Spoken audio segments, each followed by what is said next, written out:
All right, so here's one more example of solving what basically is almost like a quadratic trig function. So here I have 2 sine squared plus 3 sine plus 1 equals 0. I already have it to where I'm only dealing with one type of trig function, so that's good. And I can see here that I have, if I just basically think of this as like a y squared and a y, and then just a constant, this is very similar to what we've seen in the past with quadratics. So I'm actually going to solve it the exact same way. I'm going to start with my big X. Okay, and on the top of the big X, I'm going to put 2 times 1, or just 2. And on the bottom, I have 3. So I'm looking for two numbers that multiply to equal 2 and add to equal 3. Well, that's just going to be 2 and 1.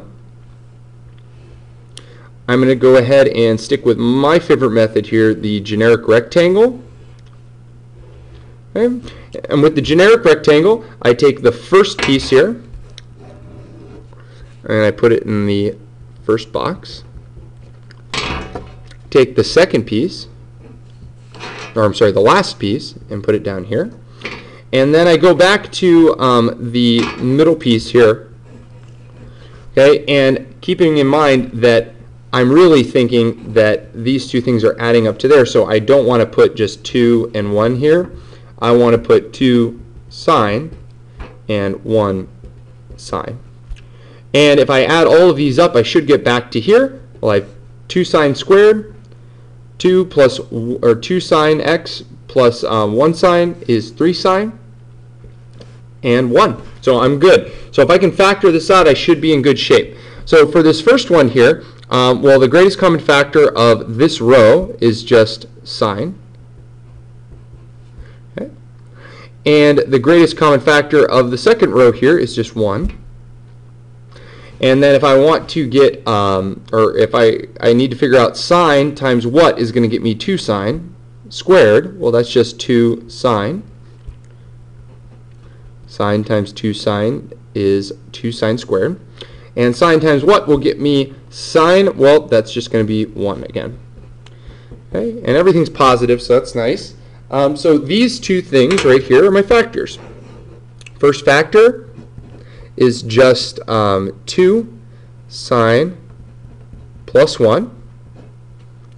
And my second factor is sine plus 1. And those are set equal to 0.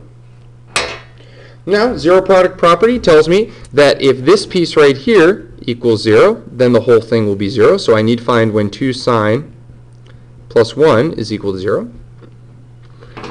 And also that when sine plus 1 equals 0, the whole thing will be 0. So if I can find these two particular cases, I should be in good shape. I solve this, and I would subtract 1 from both sides first, giving me 2 sine equal to negative 1. Divide by 2, and I'm left with sine equal to negative 1/2. Over here, I subtract 1 from both sides, and I get sine is equal to negative 1. Now, I just need to ask the question, well, sine of what is going to give me negative 1/2? Well, first off, I need to figure out what sort of triangle I'm dealing with. So I can, if you're not sure, okay, we can just draw a really quick little generic triangle here. And with this triangle, if I make this theta, well, I know that sine is the opposite, so this is going to be negative 1/2. Well, that negative 1/2, or 1/2, just in general, the negative is going to tell me my quadrants. Well, that 1/2 is telling me, oh, okay, theta has to be the smaller side of a 30, 60, 90 triangle, because it has a side here of 1/2, and then it would have root 3 over 2 here and 1 up top. So I know that this has to be pi over 6. So that's going to be my reference angle for this one.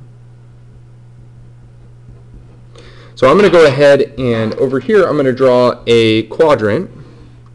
Now for my first one here, again I'm not even worried about that one yet, I'm just going to find all my solutions for the first one. I know that sine has to be negative. And if I look at all students take calculus, I know that sine is negative down here in the third and fourth quadrants. So I know that I'm going to need a reference angle here of pi over 6. And here of pi over 6. Okay. Well, this is just then 6 pi over 6 plus 1 extra pi over 6. So the angle to get from here to here is just 7 pi over 6. And then if I wanted to get all the way around, so starting here and looping all the way around to my second one here, okay, well, that's just shy of 2 pi, which I could rewrite as 12 pi over 6. So this one here is going to be 11 pi over 6. Just 12 pi over 6 minus pi over 6. And now I have two of my solutions. Now the very last solution here, okay, and you notice I say solution because I'm looking for when sine is equal to -1. Well, that only happens in one place. Okay, whenever I get a 1 here, I know that I'm going to be on one of my axes. Okay, and sine is y. Well, y is equal to -1 right down here at 3 pi over 2. Okay, so that would be my third answer. Now, again, since it only asks for the answers between 0 and 2 pi, I don't need to write the general form. In this particular case, I will go ahead and do it just because I'm super cool like that. But if we just initially want to write our angles, we're going to write them out as x is equal to, well, let's go in order here. Our first one was 7 pi over 6. Okay, and let me stick with the color scheme here. 7 pi over 6. Then we came around to 3 pi over 2. And then the very last one was over here at 11 pi over 6. Now, there's a couple actually there's only one way. We can go ahead and write our general form answers if we want, in case we needed to know, they didn't specify we need to be between 0 and 2 pi. Well, if I come to here, to this first answer here, well, as long as I am at this spot, then I'm good. So I can actually be at x equals 7 pi over 6, and then I can go around the block full 2 pi as many times as I want in either direction, and I'll end up back at this exact location. So I can write this out as x is equal to 7 pi over 6 plus 2 pi, a full revolution, times as many revolutions as I want. Moving on to the second one, I'm going to do the exact same thing. X is equal to 3 pi over 2 plus full revolution as many revolutions as I want. And one last time. X is equal to 11 pi over 6 plus 2 pi in. And those